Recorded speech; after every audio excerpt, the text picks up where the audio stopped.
देखिए, इंडिया में आर्किटेक्ट बनने के लिए सीओए का रजिस्ट्रेशन जो है वो मैंडेटरी है, एवरीवन नोस। लेकिन क्या आप ये बात जानते हो कि आईआईए की मेंबरशिप की इंपॉर्टेंस क्या है? क्या आप जानते हो कि जो सीओए है उसकी स्टैब्लिशमेंट के कंपैरेटिवली आईआईए की जो स्टैब्लिशमेंट है वो 2 टाइम्स ज्यादा है। मतलब कि 100 साल से भी ज्यादा आईआईए जो है वो इंडिया में स्टैब्लिश हो रखा है, और अगर सीओए की बात करें तो वो उसके सामने आधा है। क्या आप ये बात जानते हो? सीओए जो है वो आपको लाइसेंस तो प्रोवाइड करता है, लेकिन आईआईए आपको प्रोजेक्ट, फ्यूचर रिकॉग्नाइजेशन और एक फेम प्रोवाइड करता है। क्या एक्चुअली में आप इसके मेंबरशिप की यूजफुलनेस जानते हो? तो आज के इस डेडिकेटेड वीडियो में हम लोग बात करेंगे सीओए वर्सेस आईआईए की। इस पूरे टॉपिक को अनकवर करेंगे क्योंकि बहुत सारे architects, future architects and even जो एक्सपीरियंस आर्किटेक्ट होते हैं ना, उनको आईआईए की इंपॉर्टेंस ही नहीं पता, या इनका comparison and roles and responsibilities ही नहीं पता है। तो कंप्लीट चीजों को जानेंगे इस वीडियो में। वीडियो के लास्ट तक जरूर से बने रहिएगा, और लास्ट में एक बहुत ही इंपॉर्टेंट आप लोगों को कोर्स के बारे में बताऊंगा, उसको भी जरूर से देख के जाइएगा। सबसे पहले समझते हैं सीओए और आईआईए की शुरुआत कब और क्यों हुई। इसको समझना सबसे ज्यादा इंपॉर्टेंट है। अगर मैं बात करूं आईआईए की, जिसका फुल फॉर्म है इंडियन इंस्टीट्यूट ऑफ आर्किटेक्ट्स, इसकी जो एस्टेब्लिशमेंट है ना वो 1917 में हो गई थी। आप समझ रहे हो, आजादी से भी 30 साल पहले एस्टेब्लिशमेंट हुई थी। आजादी हमारी कब हुई थी? इंडिपेंडेंस डे कब बनाया था? 1947 में हम लोग इंडिपेंडेंट हुए थे, राइट। और उससे भी 30 साल पहले जो है वो उसको एस्टेब्लिश किया गया था। इनका जो मेन पर्पज और विजन था ना इसको गठन करने का, मतलब इसको, इस बॉडी को बनाने का, वो ये था कि इंडिया में, मतलब आप समझ रहे हो कि ये तो बहुत पुराने एरा की बात हो गई है ना, तो उस टाइम पर आर्किटेक्ट को उतनी रिकॉग्नाइजेशन मिली नहीं थी। मतलब इस टाइप के इंटरेस्ट वाले लोग जो डिजाइन कर सकते हैं उनको कोई नेम या कुछ मिला नहीं था ऐसा कि हाँ भी ये भी कोई चीज होती है। तो इनका जो मेन विजन था ना आईआईए का, वो ये था कि इसको रिप्रेजेंट करो, मतलब कि ऐसे इंटरेस्ट वाले लोगों को आर्किटेक्ट कहा जाए और ऐसा एक कैरियर होना चाहिए, इसको रिप्रेजेंट करना इंडिया लेवल पर जरूरी है। इसीलिए जो है वो आईआईए का गठन जो है वो हुआ था 1917 में। और वहीं पर अगर हम बात करें सीओए की, सो सीओए का फुल फॉर्म है काउंसिल ऑफ आर्किटेक्चर,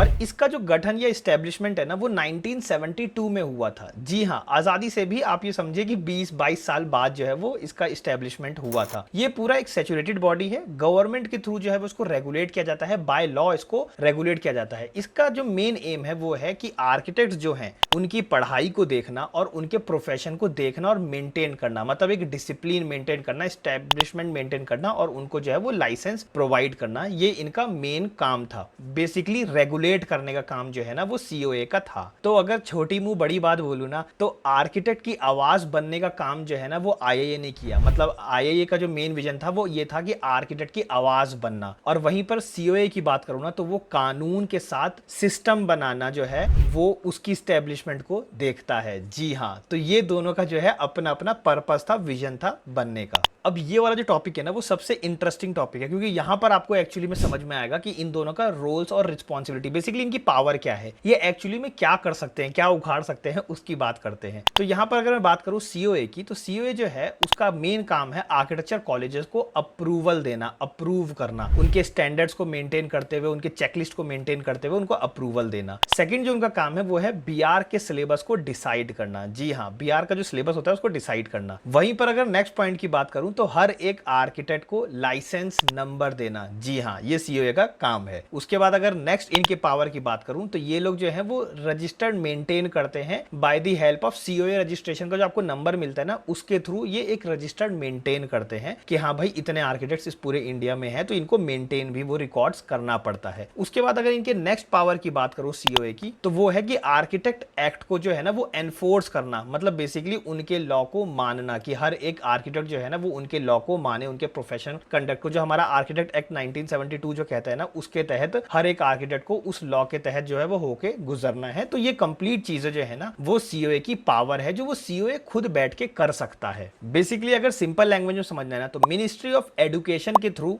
इनको कंट्रोल किया जाता है, और ये उसमें हमें कंट्रोल करते हैं। तो बेसिकली एक कानून के तहत, एक लॉ के तहत हम सब जो है ना वो एनफोर्स होते हैं कि इस इंडिया के हम लोग नागरिक हैं, तो उसके कानून को हमें मानना पड़ेगा प्रोफेशन को आगे कंटिन्यू करने के लिए। तो अब बात करते हैं आईआईए की पावर की। तो एक्चुअली में आईआईए की पावर क्या है? तो आईआईए की अगर पावर की बात करूं तो मेंबर्स को नेटवर्किंग और कम्युनिटी प्रोवाइड करना। जी हाँ, उनकी आवाज बनना और उनको एक कम्युनिट करना, मतलब कम्युनिटी बनाना। बेसिकली ये इनका काम है, एक प्लेटफॉर्म देना। नेक्स्ट अगर पावर की बात करूं आईआईए IAA की, तो अवार्ड्स, कंपटीशन और सेमिनार जैसी चीजों को कंडक्ट करवाना जो है ना वो इनके पावर में आता है। जी हाँ, IAA के अगर एक सिंपल फन फैक्ट की बात करूँ ना, तो ये एक अकेली रिकॉग्नाइजेशन मतलब बॉडी है जो कि आपको ग्लोबल लेवल पर ले जाके ना वो नेम और फेम दे सकती है। जो आप पुराने आर्किटेक्ट्स के बारे में जानते हो ना, ज़ा हदीद, FL राइट, ये जितने भी आप आर्किटेक्ट के बारे में जानते हो, चार्ल्स कोरिया, तो ये सब किसी न किसी बॉडी के थ्रू जुड़ के ही आगे बढ़ते हैं, नेम और फेम रिकॉग्नाइज करते हैं, इनका प्रोजेक्ट मिलता है। और इनको बड़े बड़े प्रोजेक्ट कैसे मिलते हैं, मतलब अगर आप इंडिया में बैठे बैठे इंटरनेशनल प्रोजेक्ट कैसे लोगे, वो नेम और फेम कैसे मिलेगा, ये सब चीजें जो है ना वो आपको IAA के प्लेटफॉर्म के थ्रू मिलती है अगर आप इसके मेंबर्स बनते हो तो जैसा कि मैंने अभी मेंबर की बात की, तो वहीं पर आता है arc Asia, basically ARCASIA, arc Asia, और दूसरा है UIA,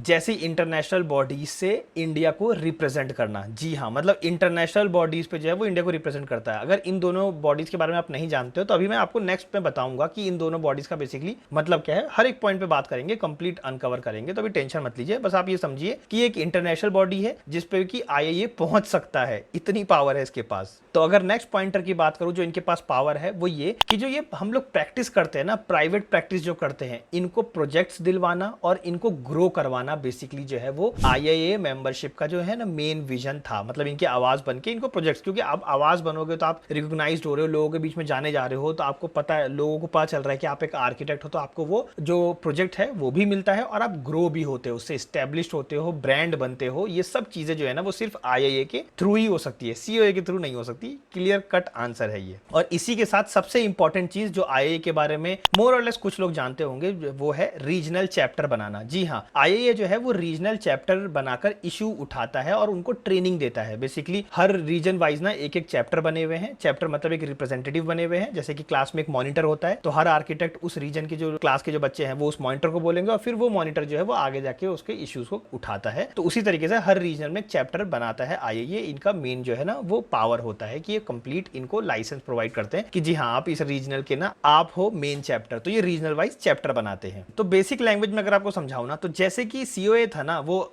मिनिस्ट्री ऑफ एजुकेशन के थ्रू लॉ को एनफोर्स करता है हम पर और हमको रेगुलेट करता है, वैसे ही ये है, ये एक वॉलेंट्री जो है ना वो मेंबरशिप ऑर्गेनाइजेशन है, वॉलेंट्री है, ऑप्शनल है बेसिकली। और लेकिन बट ये जो है ना ये लीगली आपको नहीं वो करता, बट ये आपको ग्रो करने में हेल्प करता है, ये आपकी आवाज बनता है और ये आपका प्रैक्टिकल इंपैक्ट करता है आपके प्रोफेशन पे। जो आप काम करना चाहते हो ना उस पे प्रैक्टिकल इंपैक्ट ना वो इसका काम है। तो अब बात करते हैं UIA और आर्क एशिया क्या है। जो मैंने आपको इंटरनेशनल बॉडीज बताई थी ना, वो क्या है उसके बारे में भी जान लीजिए, बहुत ही इंटरेस्टिंग है ये भी जानना। तो UIA की बात करें तो जैसे पूरी दुनिया में UN है ना, यूनाइटेड नेशन, जो पूरे नेशन को कंबाइन करता है, वैसे ही आर्क पूरी दुनिया में आर्किटेक्चर काउंसिल के लिए एक संस्था बनाई गई है। इसीलिए अगर UIA की फुल फॉर्म में अगर आपको बताओ ना, तो आपको उसी से समझ में आ जाएगा, जो बेसिकली है इंटरनेशनल यूनियन ऑफ आर्किटेक्ट्स।